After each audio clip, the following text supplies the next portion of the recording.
जी, अस्सलाम वालेकुम स्टूडेंट्स, क्या हाल चाल है। आई होप आप लोग सब खैर खैरियत से होंगे।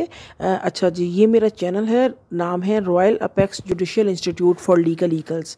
आप लोगों ने गूगल पे सर्च करना है या यूट्यूब पे सर्च करना है। ये आपका जो लोगो नज़र आ रहा है, ये लोगो आपको मिल जाएगा। आपने इसको सब्सक्राइब कर लेना है और बेल आइकन को प्रेस कर लेना है ताकि तमाम लेटेस्ट वीडियोज़ आप तक पहुँच जाएँ।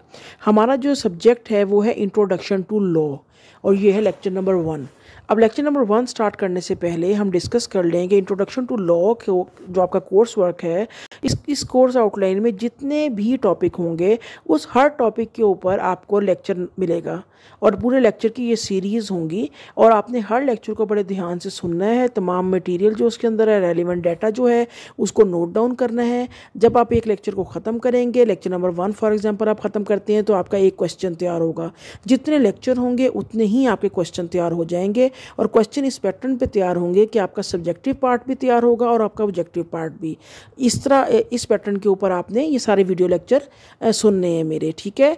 अब हम आ जाते हैं ये आपको पेज फॉर्मेट नज़र आ रहा होगा। यहाँ पर आपने ये काम करना है कि आपने ना वीडियो को यहाँ पर स्टॉप करना है और जाके लेके आना है कॉपी और पेंसिल। एक फुल नया रजिस्टर आपने लगा लेना है इस कोर्स के लिए, ठीक है।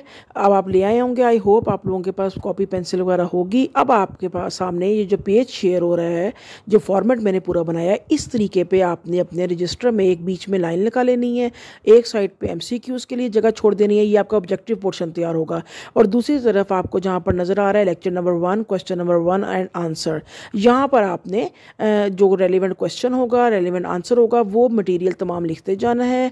और इस पैटर्न के ऊपर जब शुरू से लेके एंड तक आपने इसी तरीके से ये वीडियो सुननी है। सिर्फ सुननी नहीं है बल्कि साथ साथ चीज़ें लिखनी भी हैं। इससे फ़ायदा ये होगा कि जब आप ये वीडियो लेक्चर ख़त्म होगा तो ये इस टॉपिक की आपको अंडरस्टैंडिंग भी हो जाएगी क्लियर, तमाम कॉन्सेप्ट भी क्लियर हो जाएंगे, प्लस आपका सब्जेक्टिव पोर्शन भी तैयार होगा और आपका ऑब्जेक्टिव पोर्शन भी तैयार होगा। आपको पता चलेगा कि पेपर में ये क्वेश्चन किस तरीके से आ सकता है। अगर सब्जेक्टिव आएगा तो मैंने उसका आंसर लिखना कैसे है, और अगर इसी मटीरियल में से MCQs मैडम ने बनाने हैं तो वो MCQs किस किस तरीके से आ सकते हैं, ठीक है। तो हम स्टार्ट करते हैं। हमारा आज का टॉपिक है व्हाट इज़ लॉ। हमारा जो सब्जेक्ट है वो है इंट्रोडक्शन टू लॉ। तो इस सब्जेक्ट को शुरू करने से पहले और इसके कॉम्प्लेक्स जो हमारे आइडियाज़ और टॉपिक हैं उनको शुरू करने से पहले हमारे लिए ज़रूरी है कि हमें लॉ का पता हो। अब एक आम ऑर्डिनरी बंदे से अगर मैं ये क्वेश्चन करूँ कि लॉ क्या है, फॉर एग्जाम्पल जिस तरह आप लोग लॉ के स्टूडेंट नहीं हैं, ठीक है, मैं अगर आपसे कहती हूँ कि लॉ क्या है, या मैं किसी एक आम बंदे से कहती हूँ कि लॉ क्या है, तो वो कहेगा लॉ कानून है, कोई कहेगा लॉ रूल है, यही आपके जहन में आ रहा है। लेकिन अगर हम एक लॉयर के नुक्ता नज़र से देखें, एक जुरिस्ट के नुक्ता नज़र से देखें, तो वो लॉ की बड़ी कॉम्प्लेक्स और वेल डिफाइंड किस्म की डेफिनेशन हमें देते हैं, जो वेल रिकॉग्नाइज्ड होती हैं, जिसको तमाम जुरिस्डिक्शन, तमाम ममालिक में जाना जाता है। वो पूरी रिसर्च के बाद, जो जुरिस्ट होते हैं वो पूरी रिसर्च के बाद उसको लॉ की एक पेट डेफिनेशन के ज़रिए उसको डिफ़ाइन करते हैं ताकि वो पूरे एक तरीके से एक आम बंदे को समझ आ सके। अब आपके जहन में ये आ रहा होगा कि ज्यूरिस्ट क्या होते हैं। आप लोग क्योंकि साइंस के स्टूडेंट हैं तो आप लोगों को पता होगा साइंटिस्ट क्या होते हैं। जिस तरह साइंटिस्ट होते हैं साइंस की फील्ड में, जिनको अपने वो माहिर होते हैं, वो एक्सपर्ट होते हैं अपनी फील्ड के, जो साइंटिस्ट बात कहते हैं, जो वो थ्योरीज देती हैं, उनकी वैलिडिटी बहुत ज़्यादा होती है, उनको वर्ल्ड लेवल पर रिकॉग्निशन हासिल होती है। इसी तरह लॉ की लैंग्वेज में ज्यूरिस्ट कहते हैं हम। जो ज्यूरिस्ट होते हैं वो रिसर्च के बाद अपनी फ़िलासफ़ीज़ शेयर करते हैं वर्ल्ड के साथ, अपनी थ्योरीज शेयर करते हैं। तो इसी तरह अब जो आज का टॉपिक हमारा है, हम व्हाट इज़ लॉ को आम तरीके से डिफ़ाइन नहीं करेंगे, आम डिक्शनरी से इसकी डेफिनेशन नहीं लेंगे, बल्कि हम इसको डिफ़ाइन करेंगे। जो फेमस ज्यूरिस्ट हैं, 7-8 ज्यूरिस्ट मैंने आपके लिए सिलेक्ट किए हैं, उन ज्यूरिस्ट को ने लॉ को कैसे डिफ़ाइन किया है उसके ज़रिए हम पढ़ेंगे। जब उसको 1 बाय 1 तो हमारे क्लियर होता जाएगा कॉन्सेप्ट लॉ का। तो पहला जो ज्यूरिस्ट है हमारे लिए, हमारे पास, वो है जॉन ऑस्टन। जॉन ऑस्टन के नुक्ता नज़र में, उनके पॉइंट ऑफ व्यू से लॉ क्या है, वो लॉ को कैसे डिफ़ाइन करते हैं। फॉर एग्जाम्पल जॉन ऑस्टन से अगर पूछते हैं व्हाट इज़ लॉ, तो वो उसका जवाब कैसे देंगे। ये हमारे पास 3 डेफिनेशंस हैं, ये आपने एज इट इज़ याद करनी है, इन्वर्टेड कॉमास में लिखना है इनको, ठीक है। इसकी आप वर्ड्स भी चेंज नहीं कर सकते। जो एक्सप्लेनेशन वाला टॉपिक है वो आप अपने लफ्ज़ों में लिख सकते हैं, वहाँ पर आपकी ग्रामर ठीक हो और आपकी स्पेलिंग मिस्टेक ना हो। हम शुरू करते हैं। जॉन ऑस्टन क्या कह रहे हैं, law is the command of sovereign backed by the threat of punishment. अब वो कहता है लॉ, मैं हर उस चीज़ को, हर उस कमांड को लॉ मानता हूँ। कमांड का मतलब हुक्म, जो हुक्म की शेप में हो, और वो हुक्म और वो कमांड किसने दी हो, सॉवरन अथॉरिटी ने। सॉवरन अथॉरिटी का मतलब होता है सुप्रीम अथॉरिटी। आपने कमांड के नीचे अंडरलाइन कर लेना है, सॉवरन के नीचे अंडरलाइन कर लेना है और पनिशमेंट के लिए, ये तीन बातें मेन है। वो कहता है कि मैं ये कहता हूँ कि लॉ वो है जो कमांड की शेप में हो, कमांड दी हो किसी सॉवरन अथॉरिटी ने, और साथ साथ हमें थ्रेट ऑफ पनिशमेंट भी दिया हो कि अगर मेरी कमांड के ऊपर अमल दरामद नहीं किया तो आपको पनिश किया जाएगा। जो भी चीज़ इन तीनों चारों क्राइटेरिया पे पूरा उतरेगी हम उसको लॉ कह सकते हैं, पहली डेफिनेशन। दूसरी डेफिनेशन वो लॉ को कैसे कर रहा है, law is a rule laid down for the guidance of N intelligent being. वो कहता है लॉ हर वो रूल, हर वो असूल है जो लेड डाउन किस लिए किया गया है, for the guidance of N intelligent being, कि एक अकल शऊर रखने वाले बंदे की गाइडेंस के लिए कुछ रूल बनाया गया है। और वो रूल बनाया किसने, by an intelligent being having power over him. और किसने बनाया है वो रूल, किसी इंटेलिजेंट पर्सन ने ही बनाया है जो कि पावर रखता है उसके ऊपर, यानी कि जो सुपीरियर है आपसे, हमेशा सुपीरियर बनाता है रूल्स एंड रेगुलेशन किसके लिए, जो आपने से नीचे होती हैं उनके अफेयर्स को रेगुलेट करने के लिए। ये जॉन ऑस्टन डिफाइन कर रहा है। थर्ड डेफिनेशन क्या है, law is the command of A sovereign backed by the threat of sanction. पहले वाली में पनिशमेंट का नाम आ गया, दूसरी उसी को डिफाइन कर रहा है, सैंक्शंस का भी आप लिख सकते हैं। ये तो तीन डेफिनेशंस हो गई जो इससे जॉन ऑस्टन की। अब इसकी एक्सप्लेनेशन पढ़ते हैं। This definition of law by John Austin emphasises the role of the sovereign or governing authority in creating and enforcing laws through the use of sanctions। क्या कह रहे हैं, इसको अंडरलाइन कर लें, क्रिएटिंग के नीचे अंडरलाइन करें, इन्फोर्सिंग लॉस के लिए करें अंडरलाइन, गवर्निंग अथॉरिटी को अंडरलाइन करें, सॉवरन को अंडरलाइन करें। ये इंपॉर्टेंट बातें हैं। वो क्या कह रहे हैं कि लॉ क्या है, एम्फेसाइज करता है कि रोल ऑफ सॉवरन की, जो सॉवरन अथॉरिटी है, सुप्रीम अथॉरिटी, उसका रोल क्या है। गवर्निंग अथॉरिटी जो है, जो हमारे ऊपर गवर्न कर रही है, जो हमारे ऊपर हुकूमत कर रही है, क्योंकि उसका काम होता है एक लॉ को क्रिएट करना, और इन्फोर्सिंग का मतलब होता है लॉ को लागू करना। ठीक है, लॉ को इन्फोर्स करना। क्रिएट कर लिया, लॉ को लागू किया, यानी कि लोगों को उसके ऊपर ज़बरदस्ती करके लॉ के मुताबिक अपनी ज़िंदगी गुजारने पे मजबूर किया। ठीक है, और ये कैसे काम कैसे किया जाता है, through the use of sanction, के मुख्तलिफ पनिशमेंट्स का खौफ दे के, सैंक्शंस का खौफ दे के लोगों को कहा जाता है कि लॉ के दायरा कार में रह के आपने इस मुल्क में रहना है। और ये काम सबका किसका होता है, सॉवरन अथॉरिटी का या गवर्निंग अथॉरिटी का। ये जॉन ऑस्टन इसको एक्सप्लेन कर रहा है लॉ को, और इस चीज़ को हम कहते हैं law. According to Austin, law is essentially a command that must be obeyed under the threat of punishment. और जॉन ऑस्टन के मुताबिक ये है कि जो सिटीज़न हैं उनको, उनके ऊपर मस्ट है कि उन्होंने तमाम लॉ को, तमाम कमांड्स को ओबे करना है। ठीक है, ये स्लाइड, 2 स्लाइड हो गई, ये डेफिनेशन और एक्सप्लेनेशन आ गई। ये आपने लिख देनी है सब्जेक्टिव वाले पोर्शन की तरफ। ये जो हमारे पास था ना इस जगह पे आपको नज़र आ रहा है, जहाँ पर आंसर है, यहाँ पर आपने आंसर लिखते चले जाना है। ठीक है, ये आपने लिख लिया। उसके बाद MCQs वाली स्लाइड में आपने ये MCQs लिखने हैं। ये मैंने MCQs आपको बना दिए हैं। ये MCQs आपने नोट कर देने हैं, वीडियो को स्टॉप करना है, और इस MCQs को जो करेक्ट आंसर हैं उसको टिक कर लेना लेड पेंसिल से। ठीक है, क्यों, इस वीडियो के एंड पे येलो कलर की स्लाइड्स होंगी, वहाँ पर आपको इसकी आंसर कीज़ मिल जाएंगी। लेकिन अभी आप लोगों ने वहाँ से नहीं देखना, आपने जज करना है कि आपको अंडरस्टैंडिंग आपकी डेवलप हुई है कि नहीं, आप इस MCQs का आंसर सही दे सकते हैं। जितनी वीडियो आपने सुन ली उसके बाद आप इस काबिल हुए हैं कि आप MCQs में राइट ऑप्शन को टिक कर सकें। ये आपने रेड पेंसिल से डिटेल लिखती जानी है। जब वीडियो के एंड पे येलो स्लाइड्स आएंगी वहाँ से आपने चेक करना है, और फिर ऑनेस्टली हर बच्ची ने, हर स्टूडेंट ने कमेंट में बताना है कि उसके कितने MCQs ठीक थे। ठीक है, ये ऑनेस्टली काम करना है ताकि मुझे इससे आपका फीडबैक मिले, मुझे पता चले कि आप लोगों के कॉन्सेप्ट क्लियर हो रहे हैं। इसमें ये नहीं है कि हर एक ने लिख देना जी मेरे सारे ठीक हुए हैं, उससे गलत फीडबैक आएगा। अगर मुझे फिर क्योंकि मुझे फीडबैक सही चाहिए ताकि मैं फिर पैटर्न अपना जो है, मोड ऑफ जो टीचिंग है वो भी चेंज करूँ अगर आप लोगों को सही तरीके से समझ नहीं आ रहा। ठीक है, इस तरह कर ले। नेक्स्ट स्लाइड है जी हमारे पास हेंस केल्सन। ये हमारे पास सेकंड ज्यूरिस्ट है। ये लॉ को आप कैसे डिफाइन कर रहे हैं, क्या कहते हैं वो, law is a system of norms and rules. अब वो क्या कह रहे हैं, उन्होंने नए लफ्ज़ इस्तेमाल कर दिए, नॉर्म्स और रूल्स। वो कहते हैं जी मेरी नज़र में ना असूल, कवायद, ज़वाबित, उनका एक पूरा सिस्टम जो है ना वो लॉ है, और उस and it's validity is determined by hierarchy of norms. और उन्होंने कहा इसकी वैलिडिटी ना कि कितना कोई नॉर्म या कोई रूल वैलिड है, उसको वो डिफाइन, वो कैसे पता चलता है, वो डिटरमाइन होती है कि वो नॉर्म आ कहाँ से रही है, वो रूल आ कहाँ से रहा है, उसकी हायरार्की क्या है। हायरार्की का मतलब है स्टेप क्या है। देखें, अब आपके घर में एक आपका बड़ा भाई आपको ऑर्डर देता है, एक कोई रूल सेट करता है, फिर उसके बाद उससे जो बड़ा भाई है वो कोई रूल सेट करता है, फिर आपकी वालदा आ जाती हैं, वो वालदा कोई रूल सेट करती हैं, फिर आपके वालिद आ जाते हैं, वो कोई रूल सेट करते हैं, फिर आपके घर में दादा अबू रहते हैं, वो कोई रूल सेट करते हैं।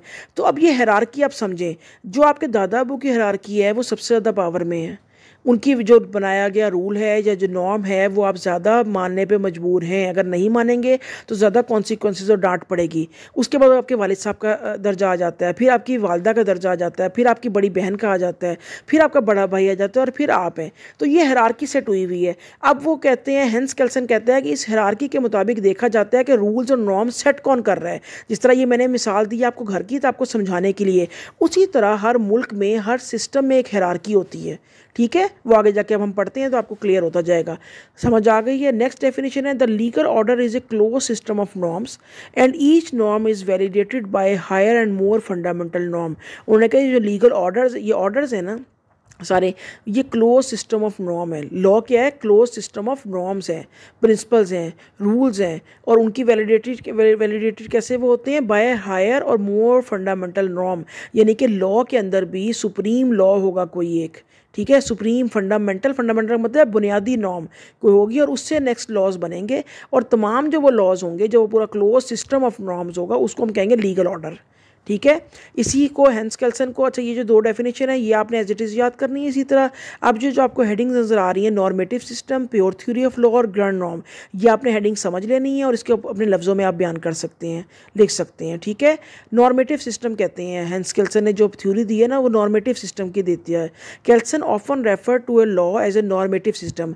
लॉ को क्या रेफर कर रहा है, क्या नाम दे रहा है कि नॉर्मेटिव सिस्टम है, यानी असूलों का सिस्टम है।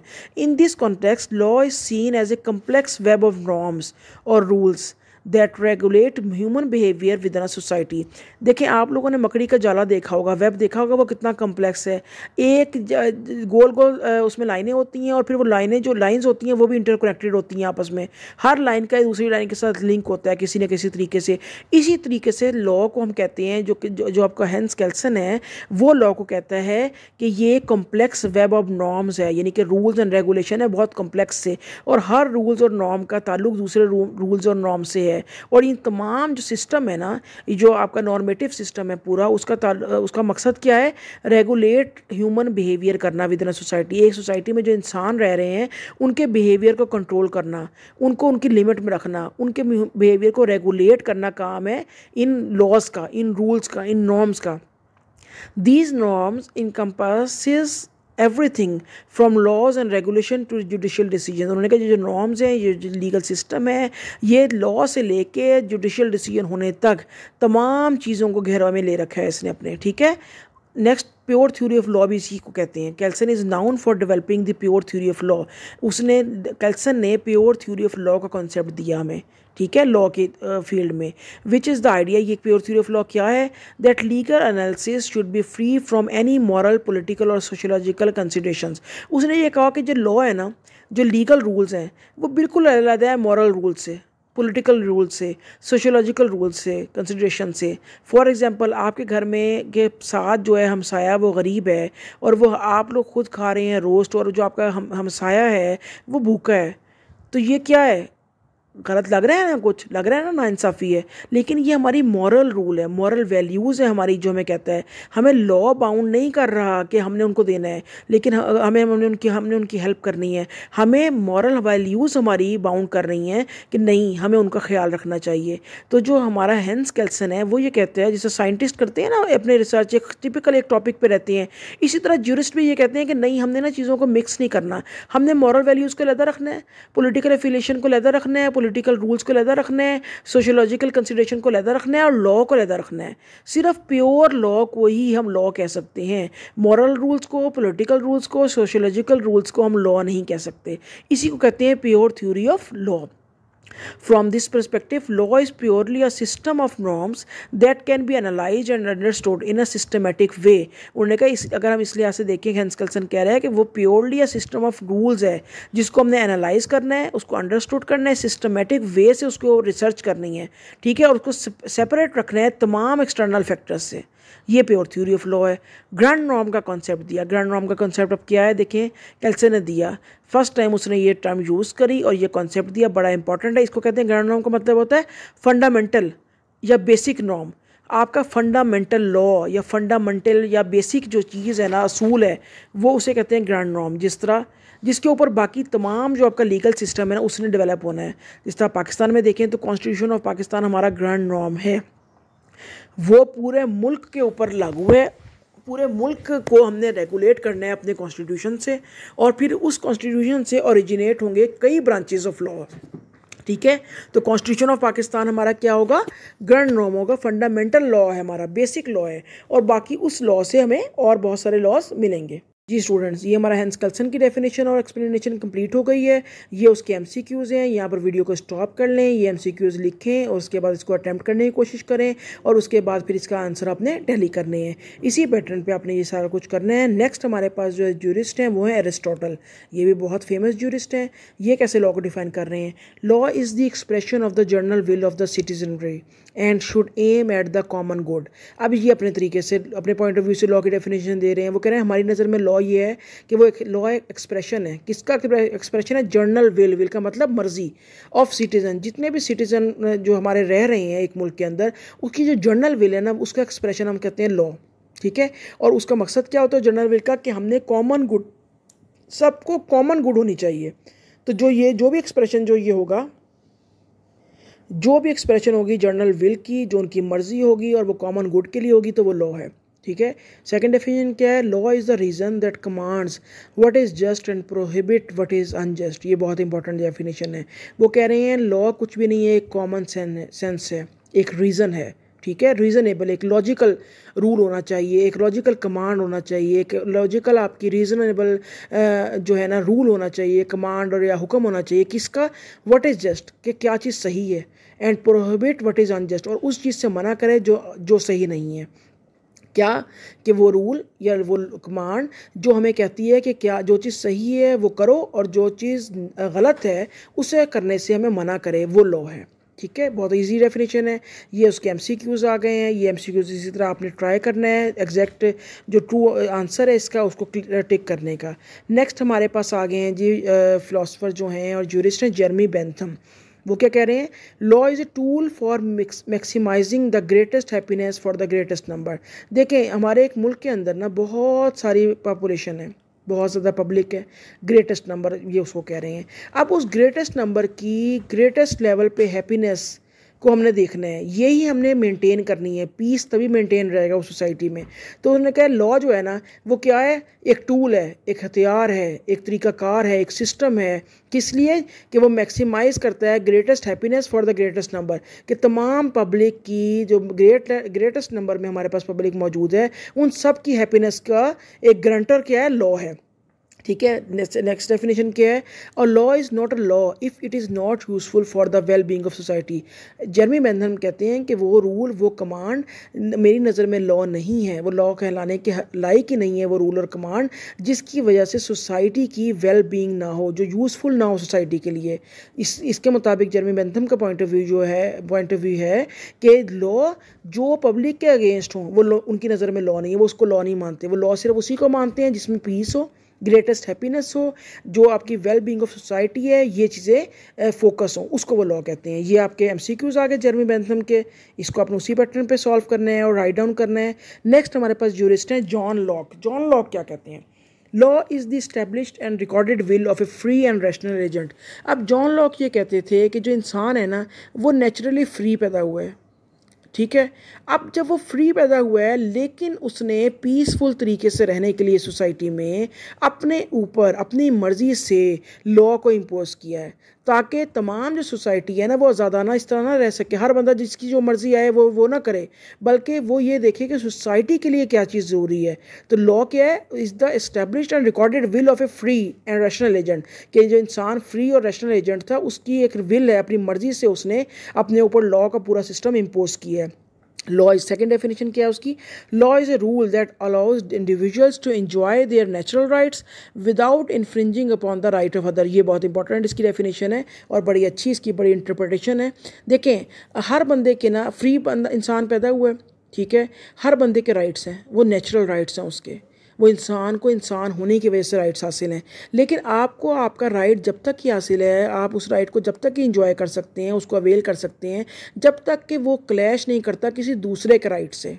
ठीक है, तो वो ये कह रहे हैं जॉन लॉक कि लॉ इज़ ए रूल, वो rule that allows individual to enjoy their natural right, कि वो हमें ये तो फ्रीडम देता है कि हम अपने नेचुरल राइट्स को एंजॉय करें, लेकिन without infringing upon the rights of other, लेकिन किसी दूसरे के नेचुरल राइट को इन्फ्रिंज ना करें, किसी दूसरे के नेचुरल राइट को तोड़ें ना, जब तक इजाज़त देता है, उसको हम कहते हैं लॉ।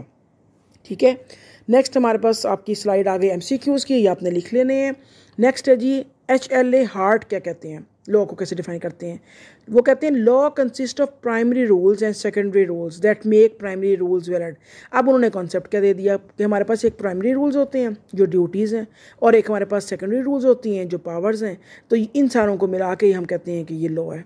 ठीक है, क्या कह रहे हैं, law is A union of primary and secondary rules that govern human conduct with in a society. अब ये प्राइमरी रूल्स और सेकेंडरी रूल्स का, इन पावर्स एंड ड्यूटीज़ का मकसद क्या है, ये ह्यूमन के बिहेवियर और ह्यूमन के कंडक्ट को गवर्न करता है सोसाइटी में।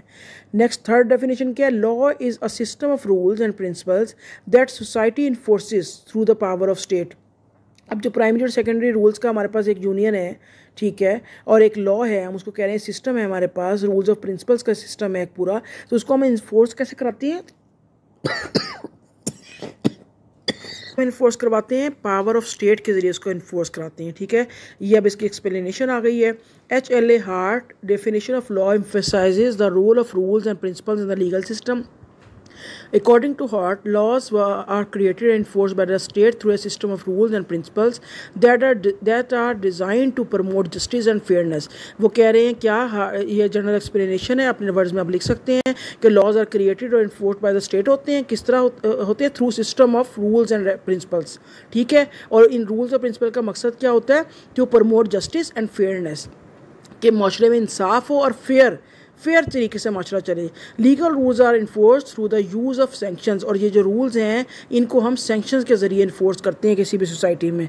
But they also provide a framework for resolving disputes between the parties, और इनका मेन मकसद क्या होता है कि अगर दो पार्टीज़ के अंदर, दो सिटीजन्स के दरमियान कोई डिस्प्यूट आ जाता है तो हम लॉ की मदद से उसको सॉल्व करते हैं। जब हम लॉ की मदद से उसको सॉल्व करते हैं तो ही माशरे में लोगों को लगता है कि जस्टिस हो रहा है और फेयर तरीके से हमारे मामले को हल किया जा रहा है। अब ये हमारा HLA हार्ट की डेफिनेशन ख़त्म हो गई है और हमारे तमाम ज्यूरिस्ट की डेफिनेशंस हो गई हैं। आप लोगों का सब्जेक्टिव पोर्शन कंप्लीट हो गया है, ये आपने लिख लेना है।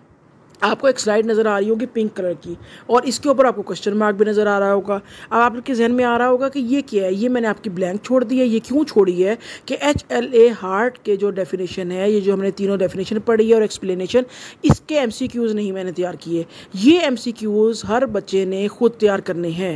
वो कोई 3 कर सकता है, 3 कर लें, 4 कर सकते हैं, 4 कर लें। ये मैं क्लास में चेक करूँगी आप लोगों के MCQs, ताकि आप लोगों को MCQs बनाना भी आएँ।